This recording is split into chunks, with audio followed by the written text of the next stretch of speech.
প্রিয় দর্শক, এখন আমি আমন্ত্রণ জানাচ্ছি এই ভাঙা ঘরে, দোতলা টিনের ঘরে তার প্রিয় সহধর্মিণীকে, যিনি কিনা মুক্তিযোদ্ধার কমান্ডারের স্ত্রী, যিনি কিনা উপজেলা মহিলা ভাইস চেয়ারম্যান, যিনি কিনা এমপির স্ত্রী। বিসমিল্লাহির রহমানির রহিম। আমার নাম রোকেয়া বেগম। আমি একজন উপজেলার চেয়ারম্যান, ভাইস চেয়ারম্যান ছিলাম। আমিও জনগণ নিয়ে উঠা বসা করেছি। তাদের যা প্রয়োজন সেটাই আমি করেছি। জনগণের যখন অসুস্থ থাকেছে, অসুখ নিয়ে চলে আসছে, আমার এখানে রুগী নিয়ে চলে আসছে, আমি সেটা আমি নিজেই দেখছি। হসপিটালে ভর্তি করেছি এবং তাদের ওষুধপাতি কিনে দিছি। গরিব মানুষ কি করবে? আবার যখন গরিব মানুষরা খাওয়ার জন্যও আসছে উপজেলায়, অনেকের কাছেই টাকা পয়সা চাইছে, দিয়ে নেই, না খেয়ে আছে, আমি টাকা দিয়ে দিছি তাদের, যে কিনে কাটে খানগা। একটি মহিলা এসে কাঁদছিল যে আমার কাপড় দিয়ে আমি ঘিরে ঘরে থাকি, 3খান টিন পাইছিলাম, সেই 3খান টিন দিয়ে আমি সাপড়া করে কাপড় দিয়ে ছেঁড়া কাপড় খেতা দিয়ে এই করে থাকি। আমাকে বলে যে আপনি যে একটু দেখে আসবেন। ঠিক আছে, যে দেখি যে তার সেই সত্যই ঘিরে রয়েছে। তাকে সেই ছাপড়াটা আর একটা টিন কিনে একটু বড় করে, তারপরে হলো চটাই বেড়া কিনে তার ছাপড়াটা পূরণ করলাম। একটা দরজা কিনে দিলাম বাজার থেকে। সে যে কি খুশি, সে মানে আমরা কাছে কান্দাকাটি। তারপরে যা ফকির টকিরা সব আসছে, রিলিফ তো দেওয়া আছেই, তাদের আমি কম্বল যা পাইছি তাদেরকেই আমি দিছি। উপজেলার কম্বল ওইখানেই আমার অর্ধেক চলে গেছে। তারপরে বাইরে এসে কিছু যা গরিব মানুষরা, তাদের আমি দিছি। আমি কোনো কিছু, আমার অত চাহিদা ছিল না কোনো কিছু করার। আমি ছাড়পল নিয়ে অনেক কষ্ট করেছি, লেখাপড়া শিখেছি, MA পাস করাইছি, MA অনার্স পাস করাইছি, ডিগ্রি পাস করাইছি। ওদের লেখা, ওরা মানুষ হলে একদিন করবে, এটাই আমার চিন্তা ছিল। আমার জীবনে ওই এটা ছিল না। আমি তার কাছে আমি চাই নাই, কোনো কিছুই আমি চাই নাই। আমি দেখলাম যে সে রাজনীতি করে, আমি যদি কিছু চাই হয়তো মানুষ কি মনে করবে, এই কারণে আমি কোনোদিন তার কাছে কিছু চাই নাই, 10টা টাকাও চাই নাই। আমি নিজে গোপনীত তার কাছে বলি নাই। আমি নিজে, আমার বর্ধন মাস্টার ছিল, আমার মামা যে তারেক মাস্টার হেডমাস্টার ছিলেন, সে, আমি স্কুলে লেখাপড়া করেছি, তারা কোনোদিন আমার কাছ থেকে টাকা নেই নাই। বইগুলোও কি তারা দিছে। আর বর্ধন মাস্টার, সে আমার খুব শ্রদ্ধা করতেন, তিনি স্যার ছিলেন আমাদের। সে আমার একটা শিক্ষা অফিসে চাকরি দিয়ে দিয়েছিল। আমি ওইটা নিয়েই বাচ্চাদের মানুষ করেছি। কিন্তু আমার বাচ্চারা আব্বার কাছে বললো না তুমি। আশরাফ মিয়ার আমি অনেক কষ্ট করেছি, টাঙ্গিছি। সে মাস্টারের সঙ্গে আমি দেখা করেছি, ঢাকাতে ডেকে নিয়ে আসে আমি দেখা করেছি। আশরাফের পাঠাইছি, আমার গহনাপাতি বিক্রি করেছি, সবার কাছে নিউ দেশে দিয়ে চাইনি তো দেবেই না, আমি জোর করে তার কাছে নিয়েছি। যে ও বাইরে যা কী করবি, আমি যে না দাও না কে। সে জানে না যে আমি গহনাপাতি বন্দুক রাখছি রাজবাড়িতে, বিক্রি করছি পাংশাতে, সে জানে না।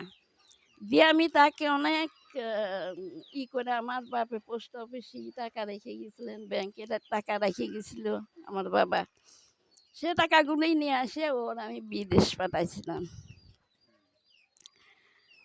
যে ও এখানে জুয়ো পাশা খেলে বেড়ায়, ওরা যাতে বাইরে গেলে পরেও মানুষে আসবে।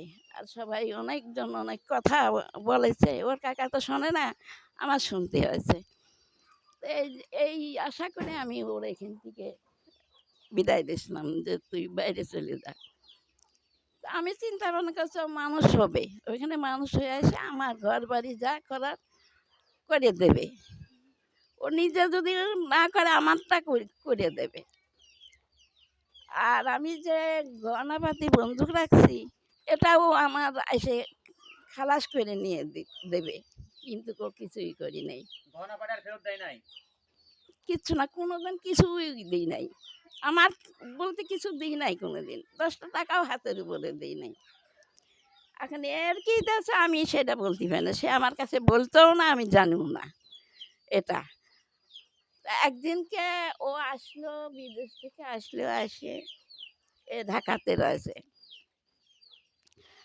আসলো, আসে বলছে কাকা কই?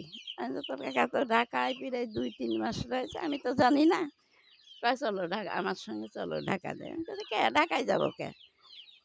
কয় চলো না, চাচার বাইর করতে হবে খুঁজে। আমি কাছে আমি এই এতগুলি ছাড়পাল নিয়ে যাব, আমি তো ওরে রেখে যাওয়ার মতন লোক নেই, আমি কীভাবে যাব? কাজে না তুমি চলো, ওরে নিয়ে চলো। গেলাম ওর সঙ্গে, খুঁজে ঢাকা শহরে খুঁজে বের করা যায়। বের করতে যাই আমার বাবা মারা গেল, আমি আর দেখতে পারি নাই।